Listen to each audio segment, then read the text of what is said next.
ஒரு சின்ன பிரேக் எடுக்கலாம் அப்படின்றது தான் அப்போது அந்த பாயிண்ட் ஆஃப் டைமில் மைண்டில் ஐடியா. கொஞ்சம் ஒரு ஃபியூ ஸ்டெப்ஸ் நம்ம பின்னால் போகலாம், இட்ஸ் ஓகே, ஸ்க்ரீனில் கொஞ்சம் தெரியலன்னா பரவாயில்ல அப்படின்னு சொல்லிட்டு. இந்த இவ்வளோ வருஷம் கேப் ஆயிடுச்சு, நீங்கள் நடிக்கலை அப்படின்ட்டு சொல்கிற டைம்லலாம் ஏன் இன்டர்வியூ மேலே கொடுக்கல? நீங்கள் இன்டர்வியூவே வந்து மேலே அவாய்ட் பண்ணதுக்கு காரணம் என்ன? நீங்கள் I am a very private person. எனக்கு ரொம்ப இந்த ஜென்ரேஷனுக்கு நான் ஃபிட் ஆகாத ஒரு பர்சன் நான் ஃபீல் பண்ணுவேன்.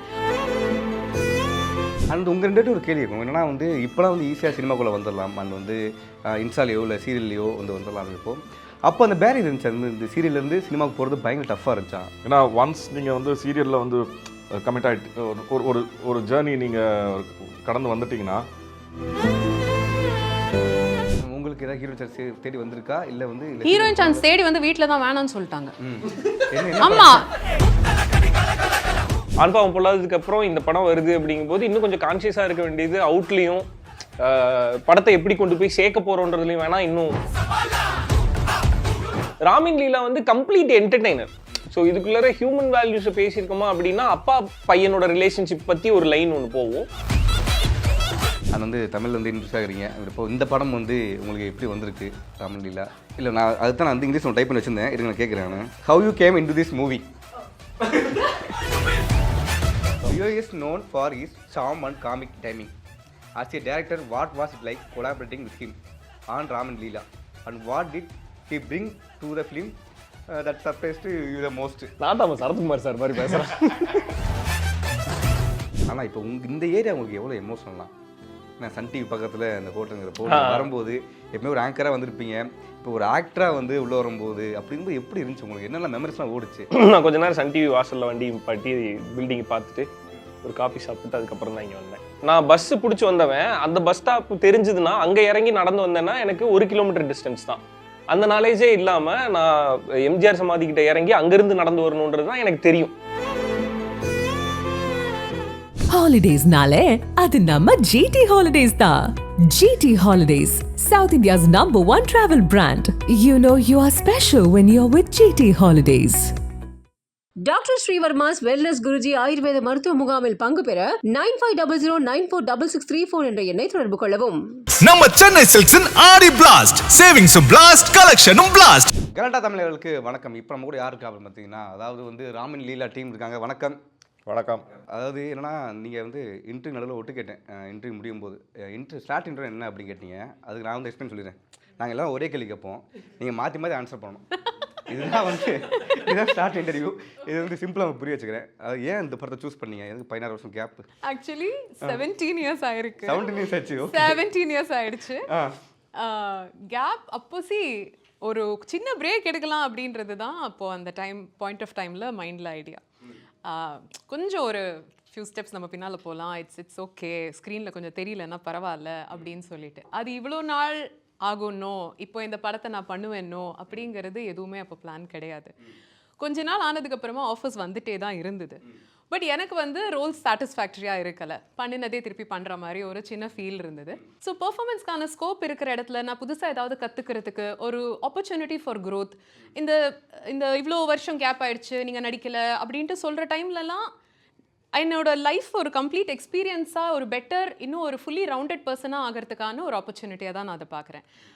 ஒரு ஆக்டராக வந்து நம்ம ஸ்க்ரீனில் தான் பெர்ஃபார்ம் பண்ணணுன்றது கிடையவே கிடையாது. இப்போ மைக் முன்னால் ஒரு ஆக்டருக்காக நம்ம பேசும்போது, ஒரு படத்துக்கு நம்ம பேசும்போது அதுலேயே அந்த கதாபாத்திரம் பிகினிங் ஆஃப் த ஃபிலிமில் இருக்கிற மாதிரி கடைசியில் இருக்காது. அப்போ வெவ்வேறு படங்களில் வெவ்வேறு ஆர்டிஸ்ட்டுக்கு, இல்லை ஒரே ஆர்டிஸ்ட்டுக்கு நம்ம நிறைய படங்களில் பேசுகிறோனாலும் எல்லாத்துலேயும் கேரக்டர் சேம் கிடையாது.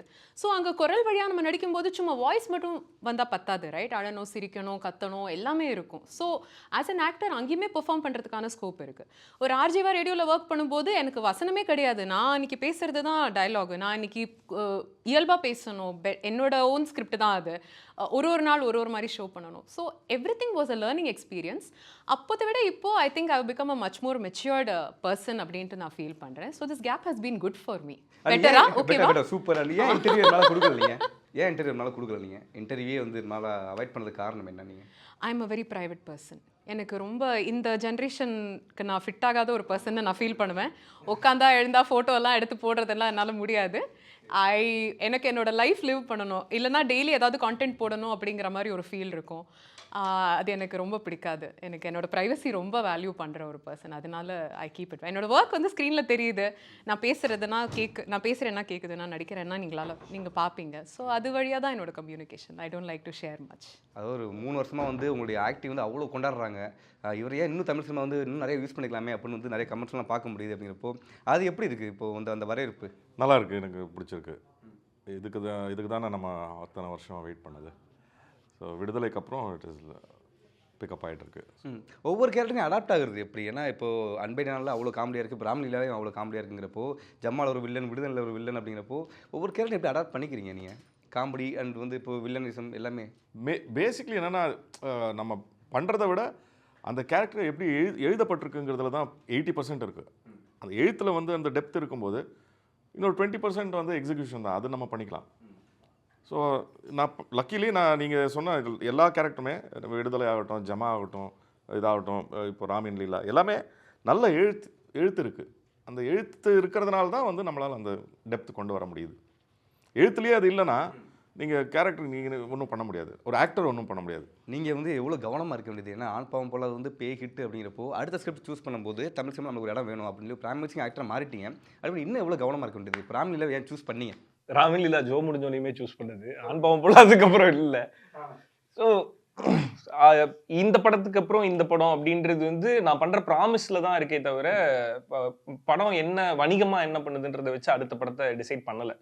சோஃபார் அப்படி தான் இருக்கேன், இப்போ அப்படி டிசைட் பண்ணல. ஸோ இது ஆண்பாவம் பொல்லாததுக்கு அப்புறம் இந்த படம் வருது அப்படிங்கும்போது இன்னும் கொஞ்சம் கான்ஷியஸாக இருக்க வேண்டியது. அவுட்லேயும் படத்தை எப்படி கொண்டு போய் சேர்க்க போகிறோன்றதுலையும் வேணால் இன்னும் எக்ஸ்ட்ரா கான்ஷியஸாக இருக்கனே தவிர கதையாக அடுத்த கதை இதுதான் அப்படின்றது ஜோ முடிச்சோன்னையுமே டிசைட் பண்ணது தான். ஸோ ஆண்பாவம் பொல்லாததோட ஹிட்டு வச்சு அடுத்த படம் என்ன அப்படின்றது டிசைட் பண்ணல. ஸோ இதுக்கப்புறமேட்டும் அப்படி தான் இருக்குது. இதுக்கு அடுத்து நான் பண்ண போகிற படங்களுமே நான் முன்னாடியே டிசைட் பண்ணது, முன்னாடியே பேசி அடுத்த படம் இது பண்ணுவோம், நான் இந்த கமிட்மெண்ட் இருக்குது, இது முடிச்சுட்டு வந்து இது பண்ணுறேன் அப்படின்னு டிசைட் பண்ணதானே தவிர ஒரு சக்ஸஸ் வச்சு அடுத்து என்ன கான்ஷியஸ் ஆகணும், அடுத்து என்ன பண்ணும் அப்படின்றது இப்போ வரையும் டிசைட் பண்ணல, பண்ணவும் தெரியல. அப்போ ராமலீலா வந்து எதை பேசணும், எதை பற்றி பேசணும்? ராமலீலா எதை பற்றி பேசும் அப்படின்னா இது ஒரு கம்ப்ளீட் என்டர்டெய்னர். ஸோ இதுக்குள்ளார கருத்தா என்ன இருக்கும் அப்படின்னா அந்த மாதிரி எதுவும் யோசிக்க மாட்டேன்ட்டாரு. அதாவது கருத்து இருக்கா? ஏன்னா இப்போ வந்து நீங்கள் நடிச்சாலே வந்து உள்ள ஒரு கருத்து இருக்கும் அப்படி மாதிரி நாங்களாம் எதிர்பார்த்துட்டு இருக்கோம். இல்லை தெரியல, இல்லை ஆல்பாவம் பொல்லாது, ஸ்வீட் ஆர்ட், ஜோ எல்லாத்துலேயுமே ஒரு ஹியூமன் வேல்யூஸ்குள்ளார இருக்கு. சில விஷயங்களை பற்றி அந்த படம்லாம் பேசியிருக்கோம். ராமின் லீலா வந்து கம்ப்ளீட் என்டர்டெய்னர். ஸோ இதுக்குள்ளார ஹியூமன் வேல்யூஸை பேசியிருக்கோமா அப்படின்னா அப்பா பையனோட ரிலேஷன்ஷிப் பற்றி ஒரு லைன் ஒன்று போகும். அது ரொம்ப சிம்பிளாக டச் பண்ணியிருப்பாரு டைரக்டர். ரொம்ப சிம்பிளான டச்சாக தான் இருக்கும், ஆனால் அது ரொம்ப பியூட்டிஃபுல்லாக நமக்கு போய் கனெக்ட் ஆகும், நம்மளோட அப்பாவை பார்க்குற மாதிரி போய் கனெக்ட் ஆகும். இதுக்குள்ளார அந்த ரிலேஷன்ஷிப் பற்றி ரொம்ப சின்னதாக ஒன்று டச் பண்ணிட்டு போயிருக்கோம். உங்களுக்கு என்ன விஷயம் கனெக்ட் ஆச்சு? உங்கள் ஃபாதர் வந்து மெமரிஸில் வந்திருப்பாருன்னா என்ன விஷயம் கனெக்ட் ஆச்சு இந்த படத்தில்? சொல்கிறேன் ஒரு சீனா. இல்லை, என் அப்பாவை வச்சு எனக்கு வேற எங்கேருந்துமே கனெக்ட் ஆகாது. தட் இஸ் ஸோ அது வேற. ஸோ எனக்கு வேற எங்கேயும் கனெக்ட் ஆகாது. ராமின் லீலாவில் வந்து அதான் கம்ப்ளீட் என்டர்டெய்னர். ஸோ இந்த படத்தில் கனெக்ட் ஆனது என்னன்னா இந்த படத்தோட கதை, இந்த படத்தோட ட்ரீட்மெண்ட் ஒன்று இருந்தது இல்லை, அதில் தான் பயங்கரமாக நான் எக்ஸைட் ஆனேன். ஸோ இது ஸ்க்ரீனில் பார்த்தா இதில் நான் நடிச்சேன்னா இப்படி இருக்கும் அப்படின்னு சொல்லிட்டு ஒரு ஐடியா இருக்கும்ல, அப்படிதான் இதுக்குள்ளார போய் அட்டாச் ஆனது. அது வந்து தமிழில் வந்து இன்ட்ரெஸ்ட் ஆகிறீங்க. இப்போ இந்த படம் வந்து உங்களுக்கு எப்படி வந்திருக்கு ராமன் லீலா? இல்லை நான் அதுதான் நான் வந்து இங்கிலீஷ் டைப் பண்ணி வச்சிருந்தேன், இருங்க நான் கேட்குறேன். நான் how you came into this movie? இல்லை எடுத்து சொன்னேன்.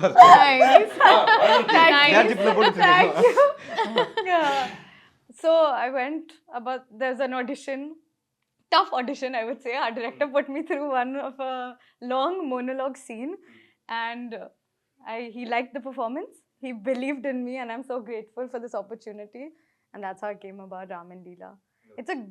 It's just such a human story and it's a full family entertainer.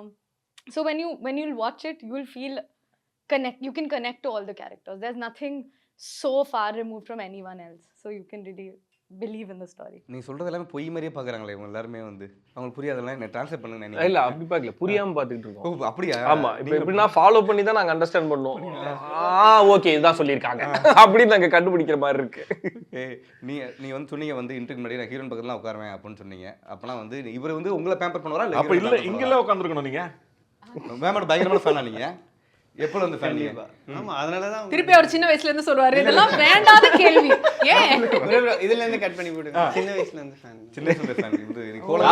God. என்னோட சின்ன வயசுல இருந்து மேம் ஃபேன். ஃபேன் அப்போ கோலங்கள் அவங்க நேம் சொல்லுங்க பார்ப்போம் கரெக்டாக. நான் அதெல்லாம் தெரியாது எனக்கு வந்து நான் தில் படம் பார்த்துருக்கேன். தில் படத்தில் தங்கச்சி கேரக்டர். ஸோ அது எனக்கு மைண்டில் ஃபிக்ஸ். மைண்டில் இருக்குது. Okay super. அது வந்து நீங்கள் சொல்லுங்கள் வந்து அதிகமாக யாரை பேம்பர் பண்ணுவார், ஹீரோவையா இல்லை ஹீரோனியா? டேரக்டர் ராமா assistant director sir. Okay okay. Assistant directors தான் பயங்கரமாக பேம்பர் பண்ணுவாங்க. ஏன்னா அவனில தான் தனியாக கூட்டு போய் அடிக்க முடியும். அதனால அவனில பேம்பர். இல்லை ட்ரெய்லர் காமிச்சாரு ரொம்ப சூப்பராக இருக்குது, நான் செம்மையாக இருக்குது அப்படின்னு. அப்படியே ஓகே அப்படி வாங்கிட்டு போயிட்டாரு. பெருசாக ரியாக்டே பண்ண மாட்டாரா அவர்? இல்லை நல்லா இருக்கு அப்படின்னா அதுக்கு ரியாக்ட் பண்ணுவாப்ல. ஆனால் வந்து மேம் நீங்கள் சொல்லுங்கள், இதே சார் கூட நடிக்கிறது வந்து எப்படி எக்ஸ்பீரியன்ஸ் ஆச்சு உங்களுக்கு, எப்படி இருந்துச்சு உங்களுக்கு? எனக்கு புதுசாக அவரை பார்க்குற மாதிரியே இருக்கல. ரொம்ப வருஷம் பழக்கம் இருக்கிற மாதிரி தான் எனக்கு ஒரு ஃபீலிங் இருந்துச்சு. எந்த ஒரு இன்ஹிபிஷன்ஸும் இல்லாமல் ரொம்ப கேஷுவலாக பழகிற ஒரு பர்சன், ரொம்ப கம்ஃபர்டபுளாக இருந்தது. ஏன்னா அவர் கூட பேச முடிஞ்சுது. நம்ம ஒரு ஷார்ட் நம்மளுக்கு ஒரு டயலாக் இல்லை ஜஸ்ட் லுக்ஸ் தான் எக்ஸ்சேஞ்ச் பண்ணுறோன்னா கூட எப்படி அந்த சீனில் ஒர்க் பண்ணலாம் அப்படின்ட்டு ரொம்ப அவர்கிட்ட ஈஸியாக பேச முடிஞ்சுது. அது எனக்கு ரொம்ப கம்ஃபர்ட் ஃபேக்டராக வந்து செட்டில் நான் ஃபீல் பண்ணுவேன். எனக்கு சேத்தன் ரொம்ப வருஷமாக பழக்கம், வர்த்திகா புதுசாக தான் பார்க்குறோம் அப்படின்னாலும் she is like very sweet. Rio வந்து நிறைய படங்கள் பண்ணியிருக்காரு. He is doing very well as an actor right now. So ஏதாவது கொஞ்சம் ஒரு ஆட்டிடியூட் இருக்குமோ அப்படின்ட்டு எனக்கு மைண்டில் ஏதாவது டவுட் இருந்ததுன்னா கூட அது வந்து சிலியான ஒரு thought, because he is so friendly and he's a person. அவர் வந்து அவருக்கு ஷார்ட் இல்லைன்னா கூட என்டையர் மூவிக்கு வந்து நல்லா வரணும் அப்படின்ற ஒரு ஃபீலிங் இருக்கிற ஒரு பர்சனாக எனக்கு தோணுது. பிகாஸ் அவர் ஷார்ட்டில் இல்லை, மற்றவங்க வேற யாருக்கோ எடுக்கிறாங்கன்னா கூட அந்த செட்டில் இருக்கிறவங்க கிட்டேயோ இல்லை கேமரா சைடில் அசிஸ்டன்ட் டைரக்டர்ஸ்ட்டு அந்த ஆக்டர்ஸ்ட்டு என்ன பண்ணலாம் அப்படின்னு சின்ன சின்ன சஜஷன்ஸ், கேமரா மூவ்மெண்ட்ஸ் எல்லாத்துலேயுமே இன்வால்வ் ஆகிறாரு. So he is not just the hero in the film, he is part of the movie அப்படின்னு எனக்கு ஃபீல் ஆகுது. அண்ட் உங்கள் ரெண்டு ஒரு கேள்வி இருக்கும் என்னன்னா வந்து இப்போலாம் வந்து ஈஸியாக சினிமாக்குள்ளே வந்துடலாம், அண்ட் வந்து இன்ஸ்டாலேயோ இல்லை சீரியல்லையோ வந்து வந்துடலாம் இருப்போம். அப்போ அந்த பேரியர் இருந்துச்சு, அந்த இந்த சீரியல்லேருந்து சினிமாவுக்கு போகிறது பயங்கர டஃப்பாக இருந்துச்சா அந்த காலகட்டத்தில்? என்னை பொறுத்த வரைக்கும் ரொம்ப டஃப்பாக இருந்தது. ஏன்னா ஒன்ஸ் நீங்கள் வந்து சீரியலில் வந்து கமிட் ஆகிட்டு ஒரு ஜேர்னி நீங்கள் கடந்து வந்துட்டிங்கன்னா சீரியல் ஆக்டர் அப்படின்னு பிராண்ட் முத்திரை குத்திடுவாங்க. அதுக்கப்புறம் சினிமாவில் வந்து உங்களுக்கு கிடைக்கிறது வந்து ரொம்ப கஷ்டம். சின்ன சின்ன ரோல்ஸ் கிடைக்கும், பட் ஒரு ப்ராப்பர் பிரேக்குங்கிறது வந்து அதனால தான் எனக்கு 10 இயர்ஸுக்கு மேலே ஆயிடுச்சு. 11 இயர்ஸ் ஆச்சு எனக்கு. நான் லாஸ்ட் சீரியல் முடித்து 11 வருஷத்துக்கு அப்புறம் தான் எனக்கு விடுதலை கிடச்சிது. ஸோ அந்த ஸ்ட்ரகிள் கண்டிப்பாக இருக்குது. உங்களுக்கு ஏதாவது ஹீரோயின் சான்ஸ் தேடி வந்திருக்கா இல்லை வந்து ஹீரோயின் சான்ஸ் தேடி வந்து வீட்டில் தான் வேணாம்னு சொல்லிட்டாங்க. என்ன ஆமாம், ஹீரோயினா ஏன்னா எனக்கு ரொம்ப நிறைய கண்டிஷன்ஸ், எனக்கு வந்து ரொம்ப இன்டிமேட்டான சீன்ஸ் எல்லாம் இல்லை காஸ்டியூம்ஸு, நான் நடித்த ஒரு சில படங்கள்லேயே வந்து சாங் சீக்வன்ஸ்லலாம் நான் இருக்கணும் அப்படின்னா எனக்கு வந்து அது கம்ஃபர்டபுளாக இருக்கலை. ஸோ அதனால சரி சீரியல்ஸ் நமக்கு வந்து காஸ்டியூம்ஸ் பொறுத்த வரைக்கும் கதாபாத்திரம் பொறுத்த வரைக்கும் இன்டிமேட்டான சீன்ஸ் எல்லாம் இருக்காது. அதாவது படங்கள்லாம் இன்டிமேசி தான் அதனால் கிடைக்கல அப்படின்னு நான் சொல்ல வரலை. I am very worried about docking on social media also, that is also a reason. So அதனால நிறைய கண்டிஷன்ஸ் இருந்தது. பட் வீட்டில் வந்து ஹீரோயின் ஆஃபர் வந்து அவங்க இல்லை நீ சீரியலே பண்ணு அப்படின்ட்டு. எந்த படத்துக்கு வச்சு உங்களுக்கு? அதெல்லாம் இப்போ வேணாம். ஆனால் சேத்தன் சார் சொல்கிற மாதிரி சீரியல்ஸ் நான் நிறையா பண்ணிகிட்டு இருந்த டைமில் நிறைய பேர் வந்து மூவிஸில் ஒரு நல்ல பிரேக் கிடைக்கணும் அப்படின்ட்டு ஆசைப்பட்டு, அது இவர் சொல்கிற மாதிரி ரொம்ப டஃப். ஏன்னா நம்ம ஃபிலிம்னு நடிக்க போகிறோனாலே வெளியிலே போனாலே சீரியல் ஆர்டிஸ்ட் அப்படின்ற ஒரு பிராண்டிங் இருக்கும். அதனால it is a very difficult thing to get even good character. ஒன்று கிடச்சுன்னா திருப்பி அதே மாதிரி தான் கிடைக்கும். நான் ஒரு ஃபிலிமில் சிஸ்டராக ஆக்ட் பண்ணிடுறேன்னா திருப்பி அதே சிஸ்டர் தான் வரும், அதை தாண்டி அது போகவும் போகாது. So it is a struggle. அதுக்கான ஒரு வெயிட்டிங் பீரியட்னு ஒன்று இருக்குது. பட் ஐ திங்க் எனக்கு வந்து வேறு ரூட்ஸில் வந்து எனக்கு ஆப்பர்ச்சுனிட்டிஸ் வந்ததுனால நான் இப்படி ஏதோ நிறைய பண்ணியிருக்கேன். So for me it's different. But உங்கள் ரெண்டுத்துக்கும் இந்த ஸ்க்ரீனில் பிக் ஸ்க்ரீனில் பார்க்கும்போது உங்களுக்கு எப்படி இருந்துச்சு? ஃபஸ்ட் டைம் வந்து பார்க்குற இந்த எக்ஸ்பீரியன்ஸ் எப்படி இருந்துச்சு? ஃபஸ்ட் டைம் தமிழில் நான் ஃபஸ்ட்டு படம் நான் பண்ணது தாம்தூம். எனக்கு ஒன்றும் பெருசாக அது ஐ மீன் எக்ஸைட் ஆகலை உங்களுக்கு பெருசாக? இல்லை, எனக்கு பெருசாக வித்தியாசம் தெரில. ஏன்னா நான் ஏற்கனவே கன்னடத்தில் நான் நடிச்சிருக்கேன். So I have seen myself on screen. First time பார்க்கும்போது ஃபஸ்ட்டு கன்னட படம் நடிக்கும்போது 92 அப்போ எக்ஸைட்மெண்ட்டாக பயங்கர எக்ஸைட்டிங்காக இருந்தது. அது ஒரு க்ளோஸ்அப்னால் அவ்வளோ பெருசு வரும் ஸ்க்ரீன் ஃபுல்லாக. ஸோ அதெல்லாம் பார்க்க கொஞ்சம் எக்ஸைட்டிங்காக இருந்தது. சூப்பர். ஆனால் இப்போ இந்த ஏரியா உங்களுக்கு எவ்வளோ எமோஷனலாம்? ஏன்னா சன் டிவி பக்கத்தில் இந்த ஹோட்டலுங்கிறப்போ நீங்கள் வரும்போது எப்பவுமே ஒரு ஆங்கராக வந்திருப்பீங்க, இப்போ ஒரு ஆக்டராக வந்து உள்ளே வரும்போது அப்படிங்கும்போது எப்படி இருந்துச்சு உங்களுக்கு? என்னெல்லாம் மெமரிஸ்லாம் ஓடிச்சு? நான் கொஞ்ச நேரம் சன் டிவி வாசலில் வண்டி பாட்டி பில்டிங்கை பார்த்துட்டு ஒரு காஃபி சாப்பிட்டு அதுக்கப்புறம் தான் இங்கே வந்தேன். அது யார்ட்டையும் எக்ஸ்பிரஸ்லாம் பண்ண மாட்டேன். அது யூஸ்வலாக இன்னைக்கு வரும்போதுன்னு இல்லை, யூஸ்வலாகவே இந்த ரோடு வரும்போது அந்த பில்டிங் முன்னாடி கொஞ்ச நேரம் மெரினா பீச்சோட பட்டினப்பாக்கம் பஸ் ஸ்டாண்டுக்கு அந்த பக்கம் ஒரு பஸ் ஸ்டாப் இருக்கு தெரியுமா, அண்ணா இது ஐ மீன் சமாதி அங்கிருந்து நடந்து வந்திருக்கேன் இங்கே வரையும் நான். இப்போ காரில் வரும்போது அங்கே அந்த காரை நிப்பாட்டிட்டு எந்த டீ கடையில் நின்றுருந்தேன், எந்த இளநீ கடையில் நின்றுனோ, இப்போ அங்கே இளநீ கடையும் இல்லை, டீ கடையும் இல்லை, அதெல்லாம் எடுத்துட்டாங்க. பட் அந்த இடம் தெரியும்ல, ஸோ அங்கே காரை நிப்பாட்டி அந்த பில்டிங் பார்க்கும்போது ஒரு ஒரு ஒரு சாட்டிஸ்ஃபேக்ஷன் இருக்கும். இப்போ உங்களை இன்ஸ்பிரேஷனாக எடுத்தனால இந்த கேள்வி நான் கேட்குறேன். ஏன்னா வந்து நீங்கள் அதாவது டிவிலேருந்து இங்கே வர்றதுக்கு எவ்வளோ விமர்சனம் வந்து உங்களை நோக்கி வந்துச்சு, எவ்வளோ மீம்ஸ் வந்து வந்துச்சு அப்படிங்கிறப்போ ஜெயிச்சு இப்போ வந்து ரியோராஜ் படம் வந்து தேட்டருக்கு வர்றதுக்கு ஆடியன்ஸை கொண்டு வந்துட்டீங்க அப்படிங்கிறப்போ இந்த ஸ்ட்ரகிள்ஸ் இருக்கும்ல, அது சும்மா லைட்டாக சொல்லிட முடியுமா? என்னெல்லாம் வந்து வரும், என்னெல்லாம் நீங்கள் அனுபவிக்கணும், புதுசாக வர ஆக்டர்ஸ், புதுசாக வர ஆங்கர்ஸ் என்னெல்லாம் அனுபவிக்கணும், இதெல்லாம் ரெடி ஆகிக்கணும். நாங்கள் இப்படி கேட்டால் நீங்கள் மோட்டிவேட் பண்ண மாட்டீங்க, எனக்கு தெரியும். சொல்ல வரலடா நிறைய இப்போ நான் சொன்னேன்ல, இப்போ நான் அதுதான் இது ஒரு ஜென்ரல் நாலேஜே இல்லாமல் சென்னை வந்த பையன் நான். ஒன்றும் இல்லை, பட்டினப்பாக்கம் பஸ் ஸ்டாப் வந்து இங்கிருந்து பக்கத்தில் தான் இருக்குது. நான் பஸ்ஸு பிடிச்சி வந்தவன் அந்த பஸ் ஸ்டாப் தெரிஞ்சதுன்னா அங்கே இறங்கி நடந்து வந்தேன்னா எனக்கு 1 கிலோமீட்டர் டிஸ்டன்ஸ் தான். அந்த நாலேஜே இல்லாமல் நான் எம்ஜிஆர் சமாதிக்கிட்ட இறங்கி அங்கேருந்து நடந்து வரணுன்றது தான் எனக்கு தெரியும். அங்கேருந்து டெய்லி நடந்து வந்துட்டு இருந்தேன். ஸோ அந்த ஜென்ரல் நாலேஜே இல்லாமல் வந்த எனக்கு இப்போ ஒரு படம் பண்ணுறேன். இப்போ மேம் சொன்ன மாதிரி ஒரு படம் பண்ணும்போது அதோட ஆல் ஏரியாவில் போய் ஒர்க் பண்ணுற அளவு அந்த நாலேஜை கெயின் பண்ணியிருக்கேன். ஸோ அந்த லேர்னிங் தான் இந்த ட்ராவலே தவிர அதுக்கு நடுவில் நடந்த இன்சல்ட்டோ, அதுக்கு நடுவில் என்னை இப்படி போட்டாங்க, அமுக்குனாங்க, நான் எந்திரிச்சு வந்தேன், தண்ணிக்குள்ளார போன பலூன் மாதிரி காற்று மட்டும் இருந்து அந்த காற்று தான் என் திறமை மேலே வந்தேன், அதெல்லாம் எனக்கு சொல்ல வராது.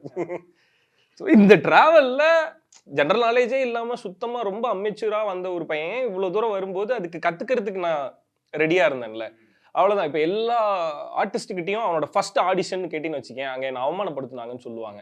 கொஞ்சம் யோசிச்சு பார்த்தோம்னா அவங்க சொன்னதில் சில விஷயம் கரெக்டாக இருந்திருக்கும். என்னோட ஃபர்ஸ்ட் ஆடிஷனில் என்னோட லுக்கு சரியில்லை, ட்ரெஸ்ஸு சரியில்லை, எனக்கு பேச வரலன்னு சொன்னாங்க. அது உண்மை, அதை நான் அக்செப்ட் பண்ணிக்கிட்டேன். அப்போ தான் நான் கற்றுக்க முடிஞ்சுது. ஸோ அந்த லேர்னிங்க்கு ரெடியாக இருக்கணுன்றது தான் நான் இந்த ட்ராவலில் இருக்க எல்லாருக்கும் சொல்லணும்னு நினைப்பேன். ஒரு இடத்துக்கு போகிறோம்னா அது நம்மளுக்கு கிடைக்கலன்னு சொல்லிட்டு கோவப்படக்கூடாது. ஏன் கிடைக்கலன்னு தெரிஞ்சுக்கிட்டு அதை போய் லேர்ன் பண்ணி அதை அடுத்த ஆடிஷனில் போகும்போது அது கிடைக்கிறதுக்கு என்ன வேலை பார்க்கணுமோ அதை பார்க்கணும். ஸோ அதை தான் நான் எல்லாருக்கும் சொல்லணும்னு நினைப்பேன். சூப்பர்ண்ணா, சூப்பர். ஆனால் இவங்கள்ட்ட வந்து பிட் எடுத்து வச்சுக்கிறேன் இருங்க. நான் வந்து Rio is known for his charm and comic timing. As a director, what was it like collaborating with him on Ram and Leela, and what did he bring to the film that surprised you the most? நான் தான் Sarathkumar sir மாதிரி பேசுகிறேன். இல்லை, ChatGPT கேட்டேன், அதான் கொடுத்துச்சு. சொல்லுங்க. I mean, I learned a lot from him. I think in general he was a great person to work with, and I'm so glad that he was my first co-star. Okay. Giving a compliment. Yeah, don't thank worry. He gets scared. No. He gets scared. He gets scared. You get scared. Yeah. I think he gets a little worried. ஆமா, என்ன சொல்ல போறான்னு ஒரு பயம் இருக்கும்ல. No, he was super lovely to work with, and I think it was great for me to learn from him, because a lot of times he would like mentor me to say, oh, you know, you can do this, relax, calm down, there's a lot more you can try, and that was great. I had a great time, and I'm so glad I got to work with him. அவ்வளோதானா? இன்னும் ஏதாவது சொல்லு. அவங்க இது சொல்லுறது எனக்கு புரியல. என்ன ஓகே, அவர் வந்து சாமியான ஒரு ஆக்டர் நான் புரிஞ்சுக்கிறேன். அப்படி தானே? அப்படி சொல்லலாம். அப்படி சொல்ல நிறைய கற்றுக் கொடுத்தேன், நிறைய கற்றுக் கொடுத்தேன், ஹெல்ப் பண்ணாங்க. Okay, done. நீங்கள் வந்து நம்ம ரியோனை சூஸ் பண்ணீங்க இந்த படத்துக்கு, இவர் தான் வேணும் அப்படின்னு? ரியோ ப்ரோ வந்து ஆக்சுவலாக எனக்கு வந்து நான் ஜோவோட ப்ரிவியூ பார்த்தேன். எல்லாருக்கும் இல்லை, ஸ்கேனாக் போடும்போது நான் அவர் கூட ரியோ ப்ரோ பார்த்தோன்னே எனக்கு அதுக்கு முன்னாடி இந்த ரியோவோட இது வேறு மாதிரி இருந்தது. பட் ஹரி வந்து ரியோ வந்து எனக்கு ஜோவில் வந்து வேறு மாதிரி காட்டிட்டார்.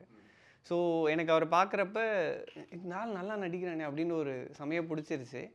அதே மாதிரி இவரை நேரில் பார்க்குறப்ப ஒரு ஹியூமர் இருக்கும் இவர்கிட்ட. ஆனால் இது வரைக்கும் அவர் எந்த படத்துலையும் அந்த ஹியூமர் அவர் காட்டலன்னு எனக்கு ஒரு ஃபீல் இருந்தது. ஸோ நான் இந்த கதை அவர்கிட்ட சொன்னேன். இந்த கதை நான் அவர்கிட்ட சொல்கிறப்ப ஜோ ரிலீஸ் ஆகலை. ஸோ அப்போ அவர் என்கிட்ட சொன்னது, என்கிட்ட அடுத்து வந்து 2 ஸ்கிரிப்ட் இருக்குது ப்ரோ, நான் இது 3ஆவதாக இந்த படம் தான் ப்ரோ பண்ணுறேன். ஸோ என்ன ஏதோ சொன்னீங்களா ப்ரோ, 3 கண்ணா இந்த மாதிரி ஏதோ ஒன்று சொன்னார். அது மாதிரி சொன்னார். அது எமோஷனாக பேசுறதெல்லாம் இன்டர்வியூவில் சொல்லக்கூடாது, சிரிச்சிருவாங்க. ஸோ அப்போவே ஃபிக்ஸ் பண்ணது தான். ஸோ எனக்கு அதுதான் Holidays nale, adu namma GT Holidays da. GT Holidays, South India's #1 travel brand. You know you are special when you're with GT Holidays. Doctor Sreevarma's wellness Guruji ஆயுர்வேத மருத்துவ முகாமில் பங்கு பெற 9500946634 என்ற எண்ணை தொடர்பு கொள்ளவும். நம்ம சென்னை சில்க்ஸின் ஆடி பிளாஸ்ட் சேவிங்ஸும் பிளாஸ்ட் கலெக்ஷனும் பிளாஸ்ட்